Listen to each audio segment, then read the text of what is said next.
నామానికి మహిమ కలుగును గాక. ఈ యొక్క సాటర్డే ఫాస్టింగ్ ప్రేయర్కి మిమ్మల్ని అందరినీ కూడా ప్రేమతో ఆహ్వానిస్తున్నాను. ప్రియులారా, మరి మేము ఈ గృహాల్లో మాతో పాటు కలిసి ఈ ఉపవాస ప్రార్థన కోడికలు పాల్పొందాలని, ప్రభు దీవెనలు పొందాలని ప్రభు పేరిట మనం చేస్తున్నాం. అందరూ కూడా తల వంచండి, కళ్ళు మూసుకోండి, ప్రార్థన చేసుకుందాం. ప్రార్థన. స్తోత్రం స్తోత్రం స్తోత్రం స్తోత్రం స్తోత్రం. పరిశుద్ధుడైన దేవా, ప్రేమ నమ్మకమైన తండ్రి, మీకు వందనాలు చెల్లిస్తున్నాం ప్రభా. ఈరోజు మీ సన్నిధికి వచ్చి మీ నామాన్ని స్తుతించడానికి ఇస్తున్న మంచి తరుణాన్ని బట్టి స్తోత్రం చెల్లిస్తున్నాను ప్రభా. ఈ యొక్క ప్రార్థన కూడికను మీ నామం పేరిట ప్రారంభం చేస్తున్నాం. మొదటి నుండి చివరి వరకు మీ ఆత్మహత్యలు జరిగించండి, మీ నామానికి మహిమ తెచ్చుకోండి అయ్యా. ఈ యొక్క వీక్షిస్తున్న ప్రతి బిడ్డని ఆశీర్వదించి నీ ప్రేమతో నింపండి, ప్రతి కుటుంబాలను దీవించండి ప్రభా. పాటల ద్వారా మహింపరచబడండి, వాక్యం ద్వారా మాట్లాడండి ప్రభా. ప్రతి కార్యక్రమంలో మీరు నడిపించమని యేసు పరిశుద్ధ నామమున అడుగుచున్నాము తండ్రి. ఆమేన్ ఆమేన్ ఆమేన్. మంచిది, పాటలు పాడుకుందాం. ఈ సమయంలో మనందరం కూడా ఏకీభవించాలని ప్రభు పేట మనం చేస్తున్నాం. హల్లెలూయా, స్తోత్రం. నేనంటే నీకెందుకు ఈ ప్రేమ అనే పాట పాడుకుందాం. నేనంటే నీకెందుకు ఈ ప్రేమ, నన్ను మరచిపోవెందుకు, నా ఊసే నీకెందుకు యేసయ్యా, నన్ను విడిచిపోవెందుకు. నేనంటే నీకెందుకు ఈ ప్రేమ, నన్ను మరచిపోవెందుకు, నా ఊసే నీకెందుకు యేసయ్యా, నన్ను విడిచిపోవెందుకు. కష్టాలలో నష్టాలలో వ్యాధులలో బాధలలో కన్నీళ్ళలో కడగళ్ళలో వేదనలో శోధనలో నా ప్రాణమైనావు నీవు. ప్రాణమా నా ప్రాణమా, ప్రాణమా నా ప్రాణమా. నేనంటే నీకెందుకు ఈ ప్రేమ, నన్ను మరచిపోవెందుకు. నిన్ను మరచిపోయినా నన్ను మరచిపోలేవు, నిన్ను విడిచి వెళ్ళినా నన్ను వీడిపోలేదు. నిన్ను మరచిపోయినా నన్ను మరచిపోలేదు, నిన్ను విడిచి వెళ్ళినా నన్ను వీడిపోలేదు. ఎందుకింత ప్రేమ నాపై యేసయ్యా, ఎందుకింత ప్రేమ నాపై యేసయ్యా, ఎందుకింత ప్రేమ నాపై యేసయ్యా, ఎందుకింత ప్రేమ నాపై యేసయ్యా. ఏ రుణమో ఈ బంధము, నా ప్రేమ మూర్తి తాళలేను నీ ప్రేమను. ఏ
ఈ బంధము నా ప్రేమమూర్తి మరువలేను నీ ప్రేమను ఏ ఫలము ఈ బంధము నా ప్రేమమూర్తి మరువలేను నీ ప్రేమను నేనంటే నీకెందుకు ఈ ప్రేమ నన్ను మరచిపోవెందుకు నా ఊసే నీకెందుకు యేసయ్యా నన్ను విడిచిపోవెందుకు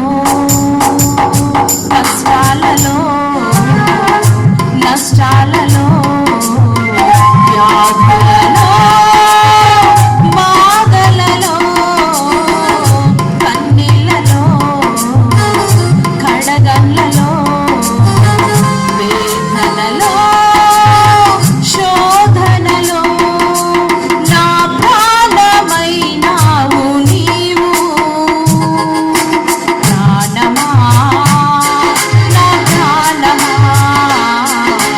ప్రాణమా నా ప్రాణమా ప్రాణమా నా ప్రాణమా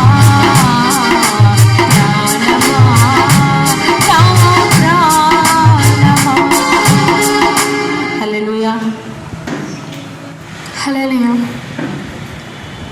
అవధులేనిది దివ్యమైన నీ కృప అనంతమైనది ఆశ్చర్యమైనది.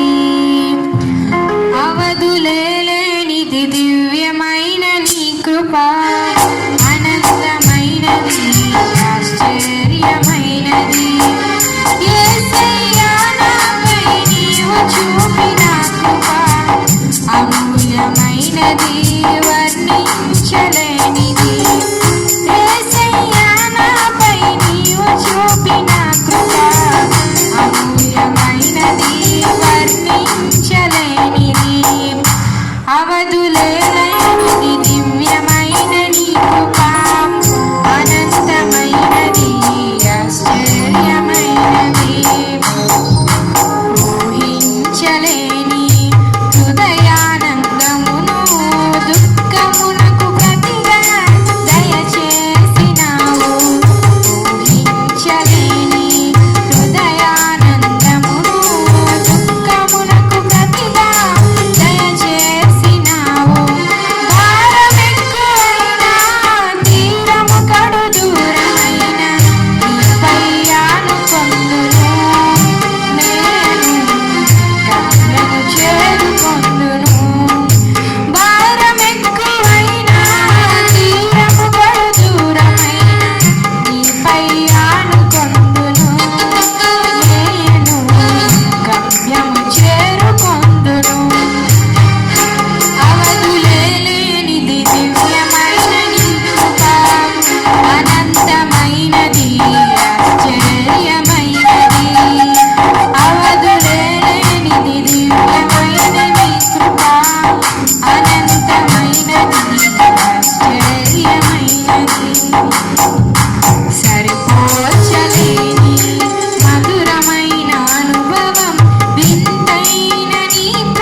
పొందుటకు వెనుకున్నవి మరచి నేను లక్ష్యం వైపు సాగెదాం.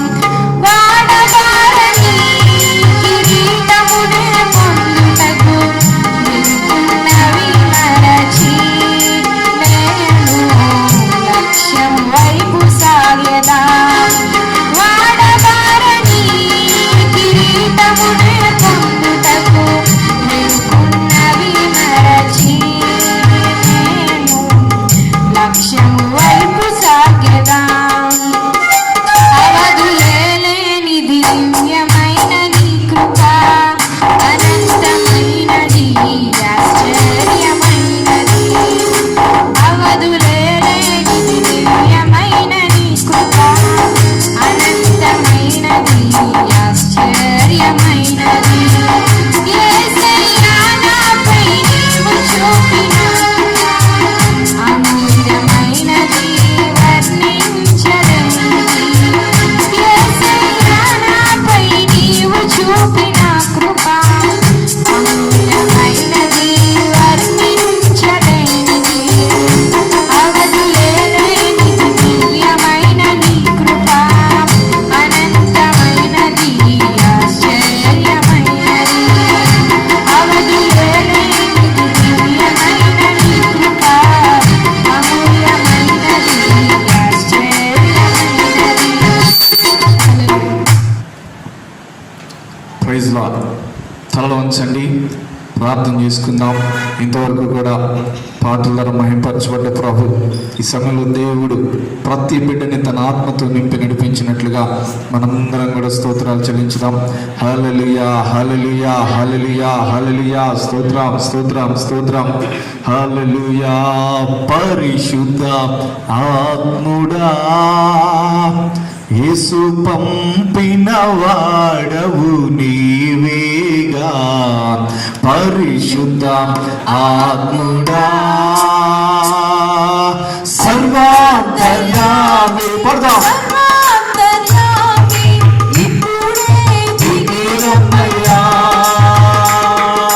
సర్వాంతర్యామి, సర్వాంతర్యామి ఇప్పుడే దిగిరమ్మయ్యా.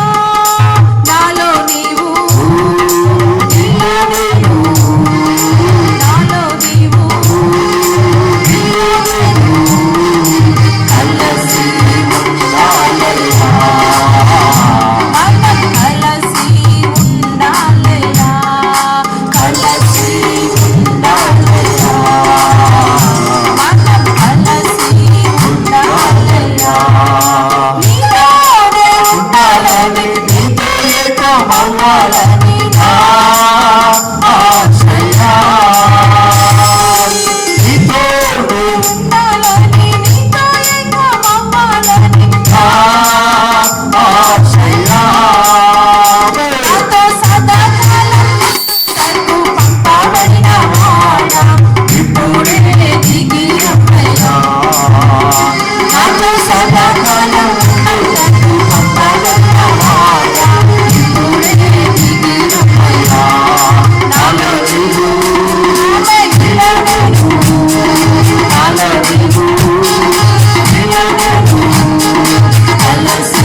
యు లార్డ్ ప్రభా.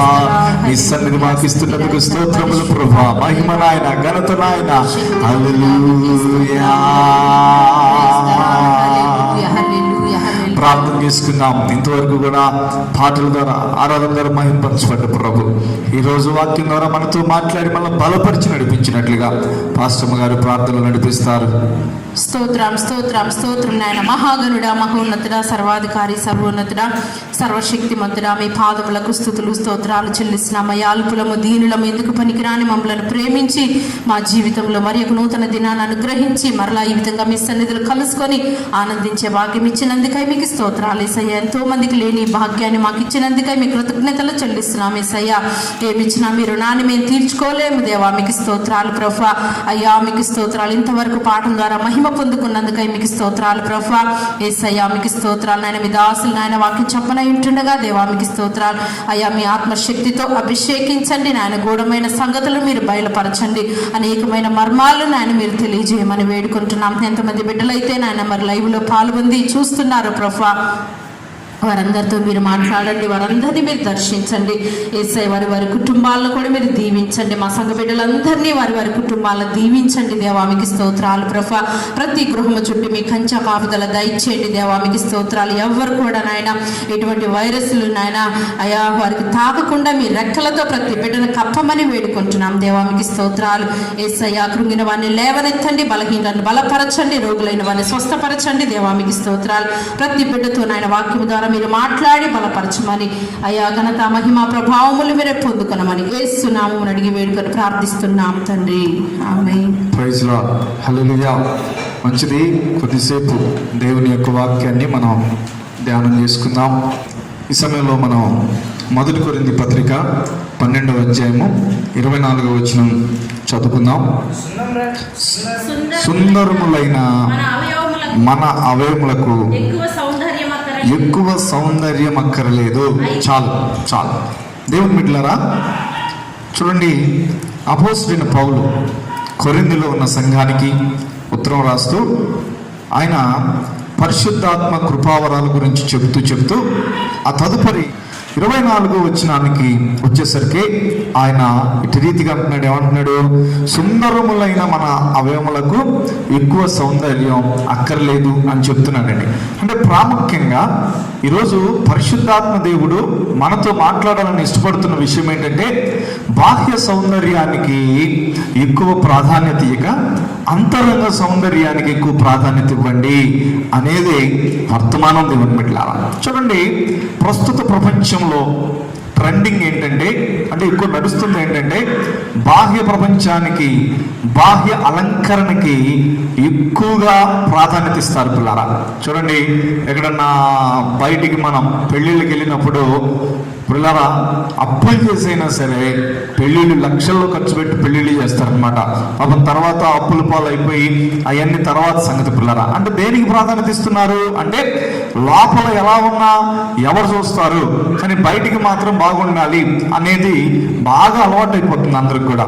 ఈవెన్ ఆధ్యాత్మిక లోకంలోకి వచ్చినప్పటికీ కూడా చూడండి, ఇప్పుడు ప్రజల కళ్ళు కూడా దేని వైపు చూస్తాయంటే, ఎక్కువ దేవుని బిడ్డలారా ఏదన్నా చర్చి బాగా అలంకరణగా ఉండి నానా హడావిడి చేసే చర్చిలకి ప్రజలు చూడండి పరిగెత్తుతారు. ఎందుకని?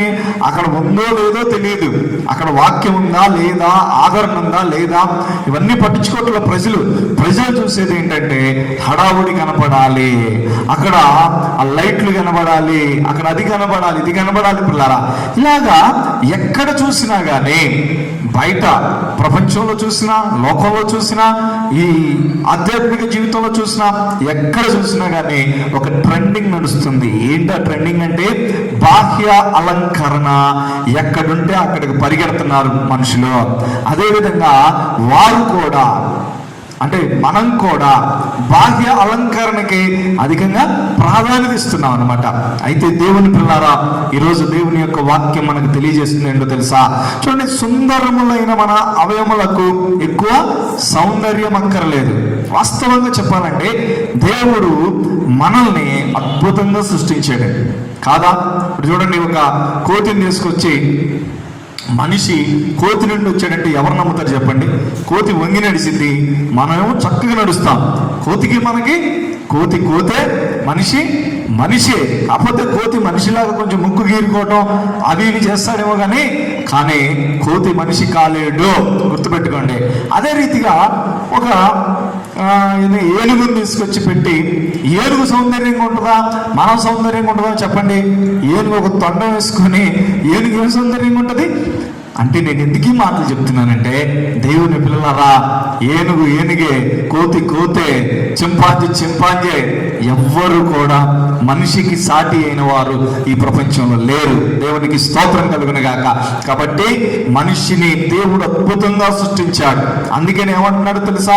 నువ్వు మంచిగా దేవుని చేతుల్లో మంచిగా సృష్టించబడ్డావు కాబట్టి నీవు ఆ అధికమైన బాహ్య సౌందర్యానికి ఎక్కువగా ఖర్చు చేయాల్సిన పని లేదు, ఎక్కువగా వెచ్చించాల్సిన పని లేదు. అంటే ఎందుకు ఈ మాటలు చెప్తున్నాను పిల్లరా? ఈనాడు మానవుడు బయటికి చూపించుకోవటానికి ఎంతో ప్రయాసలు పడుతున్నాడు. నేనంటాను అది తప్పు. దేవుడు నిన్ను సుందరంగా చేశాడు. దేవుడు నీకు కృపించినప్పుడు దాన్ని కాపాడుకోవాలని చెప్పేసి ప్రభు పేరిట ఒక దైవజనుడిగా నేను కోరుకుంటున్నాను. దేవుని బిడ్డలారా, చూడండి, బాహ్య సౌందర్యం అంటే దైవజనుడు ఏమంటాడు ఇక్కడ అంటే, సుందరములైన మన అవయములకు ఎక్కువ సౌందర్యము అక్కరలేదు. స్తోత్రం కలుగును గాక. నువ్వు దేవుని యొక్క స్వరూపములో సృష్టించబడ్డావు దేవుని బిడ్డ. దేవుడు నీలాగుంటాడు, నీవు దేవునిలాగుంటావు. కాబట్టి దేవుడు ఇంకా నానా హడావుడి చేసి ఇక్కడికి రాలేదు.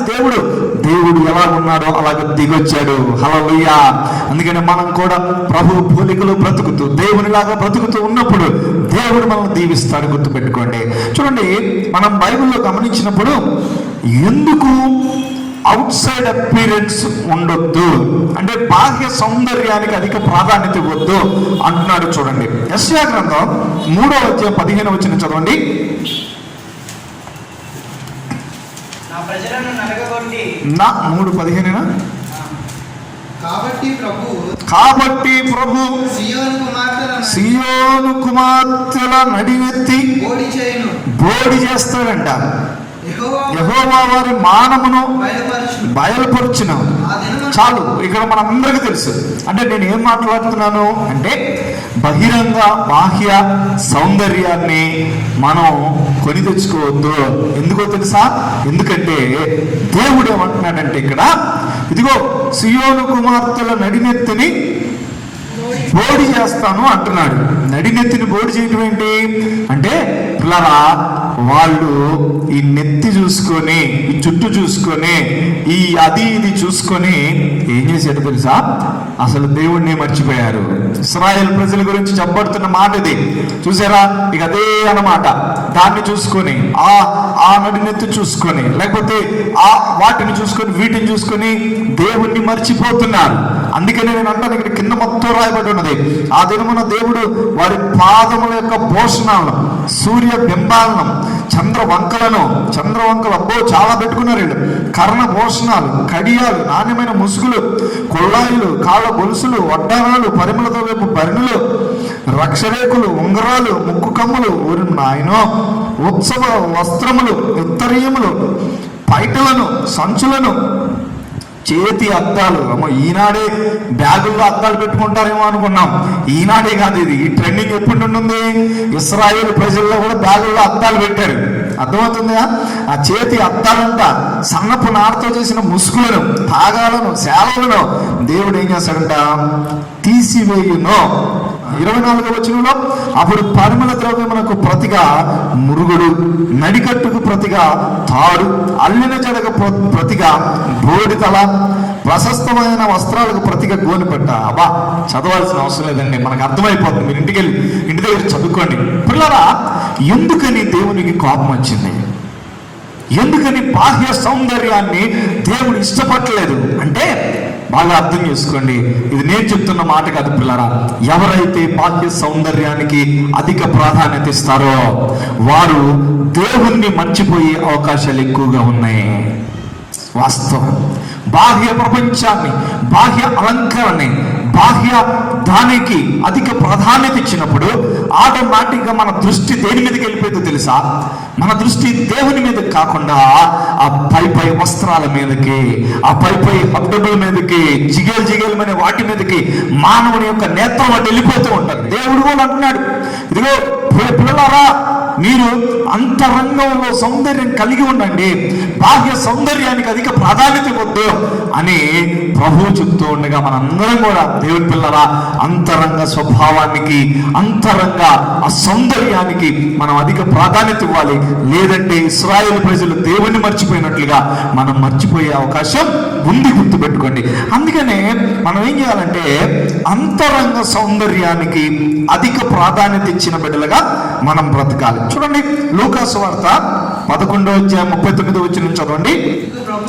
అందుకు ప్రభు ఇట్లనెను, పరిచయులైన మీరు గిన్నెయు పళ్ళెమును చూసారా, వెలుపల శుద్ధి వెలుపలంటే బయట శుద్ధి చేస్తారు కానీ మీ అంతరంగము తోపుతోను చెడుతనముతోను నిండి ఉన్నది. పిల్లరా, యేసు ప్రభు ఈ పరిచయులు, శాస్త్రులు వీరందరూ యేసు ప్రభు దగ్గరికి వచ్చేసి ఆయన అధిక ప్రశ్నలు అడిగేసి ఆయన అది ఇది వాళ్ళేదో గొప్ప ఏమంటారు పవిత్రులాగా చూపించుకోవాలని అనుకున్నప్పుడు అప్పుడు ప్రభు వారితో చెప్తున్న మాట ఇదనమాట. ఇదిగో పరిచయులారా, శాస్త్రులారా, మీరు లోపల మాత్రం కంపు కట్టింది మీ జీవితం, బయట ఎలా ఉంటుందంట, బయట బాగా రుద్దేసి దోపుతోను సోపుతోను వాటితోను వీటితోను కడుక్కొని వస్తారు, కానీ అంతరంగంలో అది కుళ్ళిపోయింది అంటాడు. అందుకని ఇంకొక వాక్యంలో కూడా అంటాడనమాట, మీరు సున్నం కొట్టిన సమాధుల వలె ఉన్నారు. సమాధులు ఎలా ఉంటాయంట, బయటికి సున్నం కొట్టి అలంకరించబడి ఉంటాయి, కానీ సమాధిని ఓపెన్ చేస్తే కంపు కొట్టిపోయింది. ఈరోజు క్రైస్తవ బిడ్డలు అలా ఉండకూడదని ప్రభు పేట మనం చేస్తున్నాం. హల్లెలూయా. పిల్లలు, మనం ఆధ్యాత్మిక జీవితంలో మనం మన జీవితాల్లో మార్చుకోవాలి. గుర్తుపెట్టుకోండి, ఈరోజు శనివారం మీటింగ్ పిల్లరా, మనం పరిశుద్ధాత్మ చేత నడిపించబడిన బిడ్డలుగా మనము బ్రతకాలి. అట్టి రీతిగా మనం ముందుకు సాగిపోవాలి. ఇప్పుడు కలవరి గడియలో ఉన్నా గుర్తుపెట్టుకోండి, ప్రభు ఎప్పుడు వస్తాడో తెలియదు. ఓ దేవుని బిడ్డలారా, ఈనాడు భయంకరమైన పరిస్థితుల్లో ఉన్నాం, ఎప్పుడు ఏమైతో తెలియదు. అందుకనే మనలో ఉన్న లోపాలను సరిదిద్దుకుందాం. ఈరోజు దేవుడు మాట్లాడుతున్నాడు, అంతరంగ సౌందర్యానికి, అంతరంగ శుద్ధీకరణకి, అంతరంగంలో శుభ్రంగా ఉండడానికి మనము ప్రాధాన్యత ఇచ్చుదము కాక. హల్లెలూయా. చూడండి, అంతరంగ సౌందర్యం లేకపోతే అంతరంగంగా మనము బలంగా ఉండటం అంటే ఏంటి? చదవండి ఒకసారి. మొట్టమొదటిది 51వ కీర్తన 6వ వచనం చదవండి. నీవు అంతరంగమున సత్యమును కోరుచున్నావు. చూడండి, బాగా అర్థం చేసుకోండి. అంతరంగములో ప్రభు ఏం కోరుతున్నాడంట? సత్యాన్ని కోరుతున్నాడు. మొట్టమొదటి అంతరంగాన్ని అలంకరించుకోవటం అంటే ఇదే. అంటే అంతరంగం అంటే ఏంటి? లోపల హృదయంలో. అది పిల్ల, మన హృదయంలో దేవుడు ఏం చూస్తున్నాడు చెప్పండి? మన అంతరంగంలో దేవుడు మనల్ని ఏం చూస్తున్నాడు చెప్పండి? సత్యాన్ని కోరుకుంటున్నాడు. ఆమేన్. సత్యం అంటే ఏంటి? నిజం. లోపల దేవుని బిడ్డలారా సత్యముగా బ్రతకాలి, నిజముగా బ్రతకాలి, అబద్ధమాడే తత్వం లేకుండా మనము బ్రతకాలని చెప్పేసి ప్రభు కోరుకుంటున్నాడండి. ఇదొక అంతరంగ అలంకరణ. పిల్లారా, సమయం లేదు, చాలా ఉన్నాయి కాబట్టి నేను చెప్పుకుంటూ పోతాను, దయచేసి మీరు రాసుకోండి దేవుని బిడ్డలారా. మొట్టమొదటి అలంకరణ ఏంటంట? సత్యం అనే అలంకరణతో మీ అంతరంగాన్ని అలంకరించుకోండి. నెంబర్ 2 చదవండి. ఇప్పుడు 51వ కీర్తన 10వ వచనం చదవండి. దేవా, నా యందు శుద్ధ హృదయము కలుగు చేయము. ఇదిగో 2, నా అంతరంగములో స్థిరమైన మనస్సును నూతనంగా పుట్టించు. రెండోది, అంతరంగంలో అలంకరించుకోవటం దేంతో తెలుసా? స్థిరమైన మనస్సుతో అలంకరించుకోవాలి. అంటే ఏంటి? కొంతమంది మనసు అటు ఇటు ఉంటుంది అనమాట. అందుకని యాకోబు పత్రికలో ఉంటుంది, చదవబడినట్లుగా దిమనస్కులారా అంటాడు. దిమనస్కు అంటే ఏంటి? 2 మనసులు. అంటే ఒకరోజు ఈ మాట, రెండో రోజు ఆ మాట. ఒకరోజు ప్రభువా ఇక నేను చెయ్యనంటాడు, రెండో రోజు సరిగ్గా చేస్తానంటాడు అనమాట. ఇటువంటి మనసు వద్దు. కానీ ఎటువంటి మనసు కావాలి? అంతరంగ అలంకరణ దేంతో ఉండాలి? స్థిరమైన మనసుతో, చనిపోయేంత వరకు ప్రభు కోసం బ్రతికే మనసు. చనిపోయేంత వరకు దేవుణ్ణి వెంబడించే మనసు, ఇదే స్థిరమైన మనసు. మూడోది చూడండి, కీర్తనల గ్రంథం 94వ కీర్తన 19వ వచనం చదవండి. నా అంతరంగమందు విచారములు హెచ్చగా నీ గొప్ప ఆదరణ నా ప్రాణమునకు నెమ్మది కలుగజేయుచున్నది. దేవుని బిడ్డలారా, 94వ కీర్తన చూడండి 19వ వచనంలో మనం చూసాం, నా అంతరంగమందు విచారణ హెచ్చగా. అంటే అంతరంగంలో విచారణలు ఉన్నాయి. నిజమే, కొంతమంది బయటికి కనబడతారు కానీ వాళ్ళ హృదయంలో బాధ ఉంటుందండి, కష్టం ఉంటుందండి, చెప్పుకోలేని సమస్యతో బాధపడుతూ ఉంటారు పిల్లరా. కాబట్టి అటువంటి పరిస్థితుల్లో మనకేం కావాలంట, మన అంతరంగాన్ని దేనితో అలంకరించుకుంటే నీ విచారణ వెళ్ళిపోయింది అంటే ఇక్కడ అంటున్నాడు, నీ గొప్ప ఆదరణ నా ప్రాణమునకు నెమ్మది కలుగజేయుచున్నది. స్తోత్రం చెప్పండి, హల్లెలూయా. ఈరోజు ఈ వాక్యం వింటున్న బిడ్డ, నీ జీవితంలో విచారణ ఉందా, బలహీనత ఉందా, బాధపడుతున్నావా, ఎవరు చూడకుండా ఓ దిక్కుకెళ్ళిపోయి ఏడుస్తున్నావా? అయితే ఒక అలంకరణ ప్రభు నీకు ఇస్తున్నాడు. ఏంటట?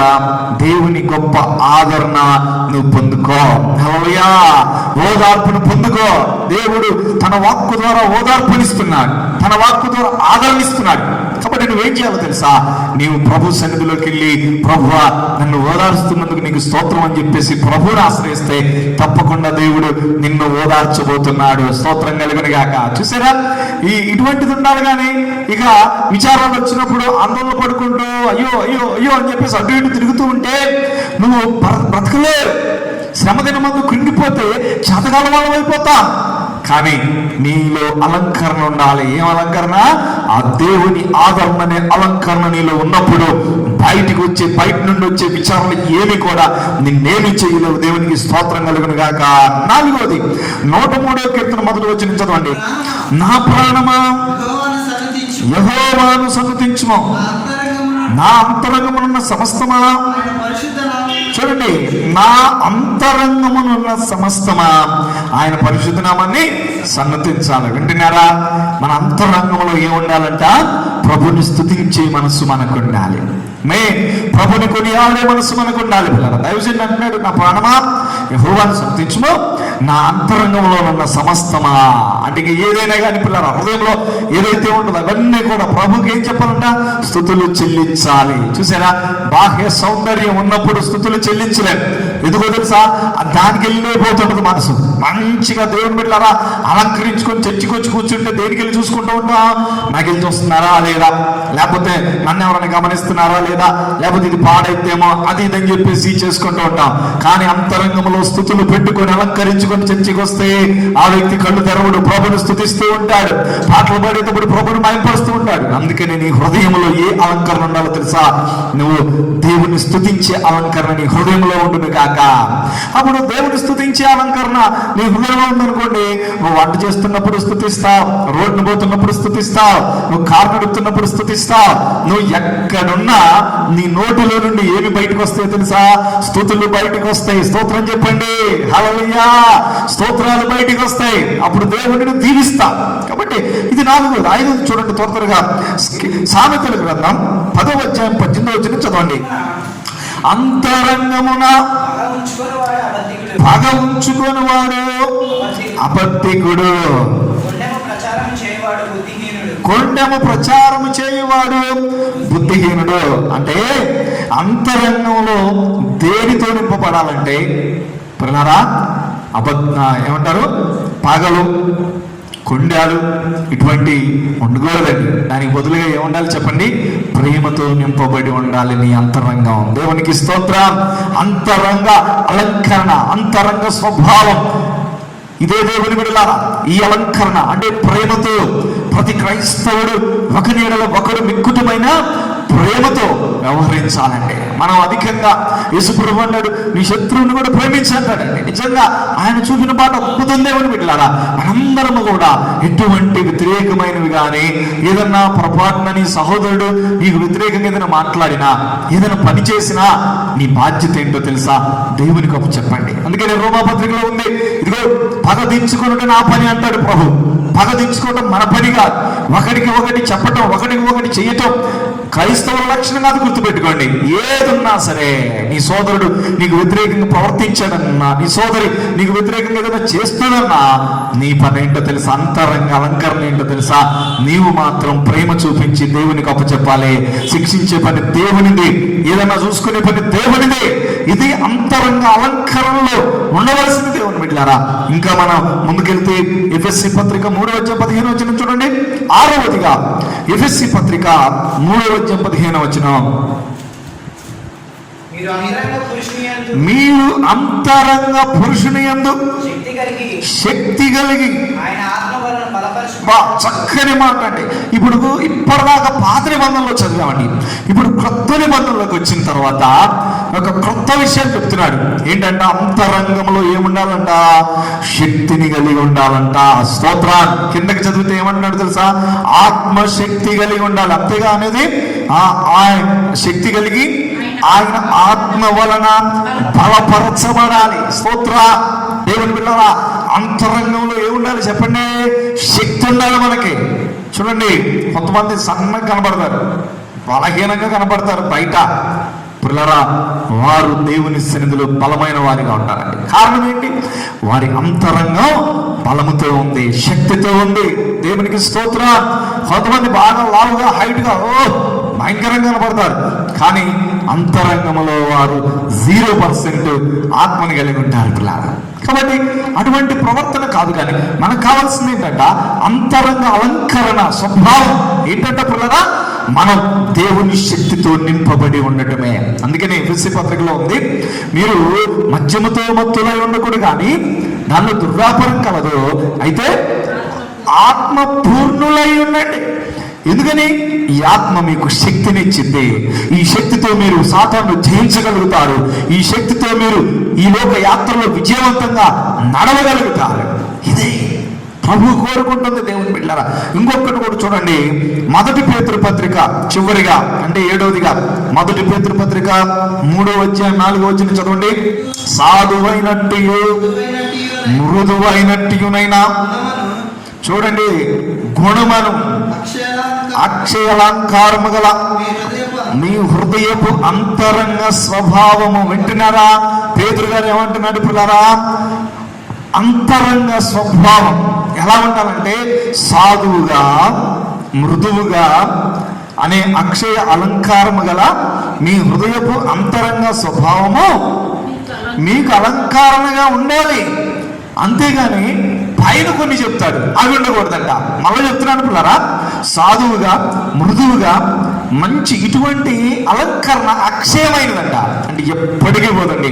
సాధువుగా ఒక వ్యక్తి, ఒక క్రైస్తవుడు సాధువుగా బ్రతకాలి. ఒక క్రైస్తవుడు దేవుని బిడ్డలారా అన్యుల్లాగా మనము గర్విష్ఠుల్లాగా మనము బ్రతకూడదు. ఇది దేవుడు కోరుకోవట్లేదు దేవుని బిడ్డలారా. కానీ సాధువుగా ఉండాలి, మన మాట సాధువుగా ఉండాలి, మన తత్వము సాధువుగా ఉండాలి పిల్లరా. అయితే దీనికి ఆపోజిట్ కొన్ని ఉన్నాయంట. ఏంటంటే చూడండి, పైన మనం గమనించినప్పుడు 3వ వచనం చదవండి. జడలు అల్లుకొనుటయు, బంగారు నగలు పెట్టుకొనుటయు, వస్త్రములు ధరించుకొనుటేనను. అయితే వెలుపటి అలంకారము మీకు అలంకారంగా ఉండొద్దు. చూసారా? అలా ఉండొద్దు. అలా ఉంటే మీ భర్తలు మీరు రాబట్టుకోలేరు. అంతే కదా? మొదటి వచనంలో అటువలే స్త్రీలారా మీరు స్వపురుషుడు లోబడి ఉండడి, అందువలన వారిలో ఎవరైనా వాక్యమునకు అవిధేయులైతే వారు భయంతో కూడిన మీ ప్రవర్తన చూసి వాక్యము లేకుండా తమ భార్యను నడవడం వలన రాబట్టవచ్చును. అందుకని మీరు ఏం చేయాలి? మీ ప్రవర్తన ఎలా ఉండాలంట? బంగారం జడలు అల్లుకొని ఉండటం, బంగారు నగలు పెట్టుకోవటం, వస్త్రాలు ధరించుకోవటం, అంటే విలువగల వస్త్రాలు అన్నమాట ధరించుకొని దాని మీదనే కడుపుతూ ఉంటే మీ భర్తను రాబట్టుకోలేదు, మీ కుటుంబాలను కట్టుకోలేదు. కానీ అటువంటిది కాకుండా ఏం చేయాలంట? మృదువుగా బ్రతకండి. ఇది ప్రాముఖ్యంగా స్త్రీలకు చెప్తున్నాడు, గుర్తుపెట్టుకోండి. మృదువుగా బ్రతకండి దేవుని బిడ్డలారా. ఇది దేవుడు చెప్తున్న అలంకరణ. స్తోత్రం, హల్లెలూయా. ఎన్ని చెప్పాను? మొత్తం 7 పిల్లరా. మళ్ళా ఒకసారి అక్కడికి వద్దాం. ఏమంటాడు అపోస్తలుడైన పౌలు? ఏమంటాడు? 1 కొరింథీ పత్రిక 12వ అధ్యాయం 24వ వచనం, సుందరములైన మన అవయములకు ఎక్కువ సౌందర్యం అక్కర్లేదు. నిజంగా మనందరం కూడా మనల్ని దేవుడు సౌందర్యంగా సృష్టించాడు. కానీ మనం ఎక్కువ దేని మీద కాన్సన్ట్రేషన్ చేద్దామో తెలుసా? అంతరంగ అలంకరణ మీద కాన్సన్ట్రేషన్ చేద్దాం. చివరికి ఒక మాట ఇందులోనే పౌలు గారు అంటాడు. ఏమంటాడు? 2 కొరింథీ పత్రిక 4వ అధ్యాయము 16వ వచనం. కావున మేము అధైర్యపడం. ఇది మన బాహ్య పురుషుడు, అంటే బాహ్య కనబడేది ఎప్పటికైనా సరే కృషించిపోయేది, గుర్తుపెట్టుకోండి. కానీ అంతర్య పురుషుడు దినదినము నూతన పరచబడుతున్నాడు. ఆమె పిల్లరా, ఈ బయటికి కనబడేది చివరికి మట్టిలోకి వెళ్ళిపోయేది. కాబట్టి ఎక్కువగా మీ ఆత్మీయ జీవితాన్ని పాడు చేసుకోకుండా, అంటే ఈ మట్టి దాని మీదనే కాన్సన్ట్రేషన్ చేస్తే మీరు దేవునికి ఎక్కువగా సమయం ఇవ్వలేరు. కాబట్టి ఈ మట్టి దాని మీద కాన్సన్ట్రేషన్ తగ్గించుకొని పిల్లరా, రేపు చనిపోయిన తర్వాత పరలోకంలో ఉండబోయేది ఏంటో తెలుసా? లోపల ఉన్న అంతరంగ పురుషుడు, మీ ఆత్మీయ జీవితం, దీని మీద ఎక్కువ కాన్సన్ట్రేషన్ చేయండి. ఇప్పుడు చెప్పిన 7 రకాల అలంకరణలతో మీ అంతరంగ పురుషుని అలంకరించుకుంటే రేపొద్దున మనం చనిపోయి పైకి వెళ్ళిన తర్వాత, యేసుక్రీస్తు వచ్చిన తర్వాత పైకి వెళ్ళిపోయిన తర్వాత ఇవన్నీ కూడా నీకు ఎలా కనబడతాయో తెలుసా? పరలోకంలో నీవు చక్కగా మెరుస్తూ ఉంటావు. హల్లెలూయా! దేనితో మెరుస్తూ ఉంటావు? పరలోకంలో స్థిరమైన మనసుతో మెరుస్తావు, సత్యముతో మెరుస్తావు, దేవుని ఆదరణతో మెరుస్తావు, స్తుతులతో మెరుస్తావు, ప్రేమతో మెరుస్తావు, దేవుని బిడ్డలారా దేవుని శక్తితో మెరుస్తావు, సాధు అనే గుణంతో మెరుస్తావు. ఇవన్నీ పరలోకంలో బంగారు వీధులను తిరుగుతూ ఉన్నప్పుడు ఈ అలంకరణతో మెరిసిపోతూ ఉంటావు. ఇక నీకంటే అందంగా ఎవరు ఉండరు. దేవునికి స్తోత్రం కలుగును గాక. కాబట్టి ఈ శనివారం కూడిక రోజున, ఫాస్టింగ్ ప్రేయర్ రోజున మనం అట్టి అలంకరణతో అలంకరించబడి దేవునికి అత్యంత దగ్గరగా బతుకుతాం. దేవుడు అటువంటి కృప మీ అందరికీ దయచేయను గాక. తల వంచండి, ప్రార్థన చేసుకుందాం, కళ్ళు మూసుకుందాం. హల్లెలూయా, హల్లెలూయా, హల్లెలూయా. పిల్లారా, ఈ రాత్రి దేవుడు నీతో మాట్లాడుతూ ఉండగా నువ్వు సమర్పించుకో. ఇదిగో దేవుడు బాహ్యమైనది, ఇది మట్టిలోకి వెళ్ళిపోయింది, ఇది మట్టి. కాబట్టి దీనికి ఎక్కువగా టయాన్ని కేటాయివ్వద్దు. బాహ్యంగా వాటికి ఎక్కువగా ప్రాధాన్యత ఇవ్వద్దు. ఇస్తే దేవుని దగ్గర నుండి దూరం అయిపోతావు. కానీ అంతరంగ సౌందర్యానికి, అంతరంగాన్ని శక్తితో నింపుకోవడానికి, దేవుని దగ్గరగా చేసుకోవడానికి అలంకరణతో నింపుకోండి. అదే రేపు పరలోకంలో నీకు ఉపయోగపడేది. అటువంటి కృప ప్రభు మనకి ఇచ్చినట్లు అందరం స్తోత్రాలు చెల్లించుదాం. హల్లెలూయా, ప్రైజ్ లార్డ్. స్తోత్రం, స్తోత్రం, స్తోత్రం. ప్రార్థన. పరిశుద్ధుడు అయిన దేవా, ప్రేమ కలిగిన తండ్రి, మీకు వందనాలు. ఈ రాత్రి మీ సన్నిధిలో కొద్దిసేపు గడిపే భాగ్యం ఇచ్చినందుకు స్తోత్రాలు ప్రభా. అయ్యా, పౌలు గారు ద్వారా మాతో మాట్లాడారు, పరిశుద్ధాత్మ ద్వారా మమ్మల్ని హెచ్చరించారయ్యా. ఈ మట్టి దేహం ప్రభా, దీనికి ఎక్కువగా ప్రయారిటీ ఇవ్వకుండా ఆయన మహిమ దేహం లోపల ఉన్నాయా, దానికి ప్రయారిటీ ఇచ్చే కృప అయ్యండి ప్రభా. దాన్ని అలంకరించుకునే కృప మా అందరికీ, మా ప్రియులందరికీ కూడా ఇచ్చేమని, ఈ బిడ్డలందరికీ మని ప్రార్థన చేస్తున్నాం ప్రభా. చెప్పబడిన వాక్యం మా హృదయంలో ఫలింపచేయండి ప్రభా. అదేవిధంగా రేపు ఆరాధనకి సిద్ధపరచండి ప్రభా. మా సంఘాన్ని దీవించండి, మీ ఆత్మతో నింపండి ప్రభా. ప్రతి కుటుంబాన్ని దీవించండి, ఏ కరోనా తాగకుండా నీ పిల్లలందరినీ ఆశీర్వదించమని ప్రార్థన చేస్తూ ప్రభా, నీ కృపలు వర్ధిల్ల చేయమని, ఇటు రీతిగా మమ్మల్ని దీవించమని యేసు పరిశుద్ధ నామమున అడుగుచున్నాం తండ్రి. ఆమేన్. తండ్రి, కుమార, పరిశుద్ధాత్మల ప్రేమ, కృప, సమాధానములు కూడిన ప్రతి బిడ్డకి సదా తోడు నిలిచును గాక. Amen, amen. Praise Lord. Thank you. రేపు మనకి యథావిధిగా మనందరికీ తెలుసు 12 నుండి 1 గంట వరకు ప్రార్థన ఆరాధన ఉంటుంది. కాబట్టి అందరూ కూడా కుటుంబాలతో పాల్గొంది దైవ దీవెనలు పొందండి. దేవుడు మిమ్మల్ని అత్యధికంగా దీవించును గాక. ఆమేన్.